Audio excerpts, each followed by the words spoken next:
এই যে পিসটা আজ রং করছি সেটা আগের ভিডিওতে পোড়ানো দেখিয়েছি, চাইলে দেখে নিতে পারো।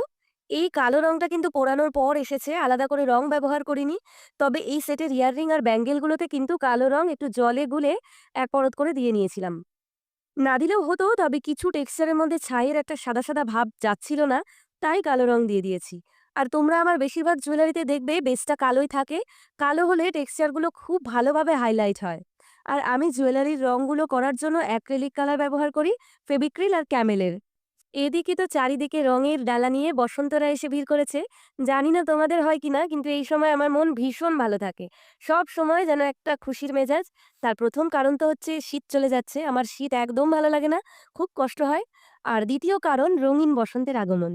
বিশ্বভারতীতে ৫ বছর পড়াশোনার পর শান্তিনিকেতন ছেড়ে আসাটা আমার বাড়িঘর ছেড়ে শান্তিনিকেতন চলে যাবার কষ্টের থেকেও অনেক বেশি ছিল। আমি পড়তাম সোশ্যাল ওয়ার্ক ডিপার্টমেন্টে, বিশ্বভারতী শ্রীনিকেতন ক্যাম্পাসে। থাকতাম শ্রীনিকেতন গার্লস হোস্টেলে। কি দিয়ে যে শুরু করব আমি বুঝতেই পারছি না। কোনটা ছেড়ে কোনটা বলবো? সেসব দিনের কথা বলে শেষই করতে পারবো না। জানো, আমরা ওখানে শুধু পড়াশোনা করিনি। ওই জায়গাটা, তার সংস্কৃতি, লাল মাটি, গাছপালা, পথঘাট, বিল্ডিং সবকিছুর সাথে আষ্টে পৃষ্ঠে জড়িয়েছিলাম। ওরা সবাই যেন কথা বলতে জানে, এক অদ্ভুত মায়ায় বাঁধতে জানে। প্রথম দিন থেকেই আমাদের আশ্রম সঙ্গীত শিখে নিতে হয়েছিল। ভালোবেসেই গাইতাম, কিন্তু সেই গানের কথাগুলো কতটা বাস্তব তা এখন ছেড়ে আসার পর আরও ভালো করে বুঝি। শান্তিনিকেতনের কথা উঠলেই তাই মনের ভিতরে আশ্রম সঙ্গীতের সেই কথাগুলো বাজে। আমরা যেথায় মরি ঘুরে সে যে যায় না কভু দূরে, মোদের মনের মাঝে প্রেমের সেতার বাঁধা যেতার সুরে।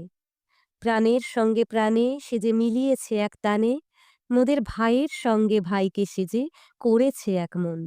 আমাদের শান্তিনিকেতন, আমাদের শান্তিনিকেতন, সে যে সব হতে আপন, আমাদের সব হতে আপন। আমাদের শান্তিনিকেতনে তো উৎসব লেগেই থাকে, তবে এই বসন্তে তার রূপে যেন আগুন লাগে। এই সময় তাকে সবচেয়ে বেশি মিস করি। বসন্ত উৎসবে কিছুদিন আগে থেকেই চলতো নাচ গানের মহড়া। আর বসন্ত উৎসবের দিন রাত ৩টে ৪টে থেকে শুরু হয়ে যেত আমাদের সাজগোজের পালা। তারপর আশ্রম মাঠে বসে অনুষ্ঠান দেখা। অপেক্ষা করতাম শেষ গানের, যাও যাও গো এবার যাবার আগে রাঙিয়ে দিয়ে যাও।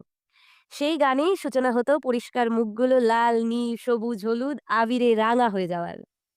দিনের শেষে রাতে অনুষ্ঠিত হতো নাটক। স্বপ্নের মতো দিনগুলো পার হয়ে যেত। পুরনো ছবি ঘাঁটছি আর সেই দিনগুলোর কথা খুব মনে পড়ছে। যদি আবার ১০টা বছর কমিয়ে সেই ফার্স্ট ইয়ারের ছোট্ট মেয়েটি হতে পারতাম, কি ভালোই হতো, তাই না? কত কথা বলে ফেললাম। কে কে যাচ্ছ এবার বসন্ত উৎসবে জানিও। ভালো থেকো সবাই, দেখা হবে পরের ভিডিওতে। আজ আসি, টাটা।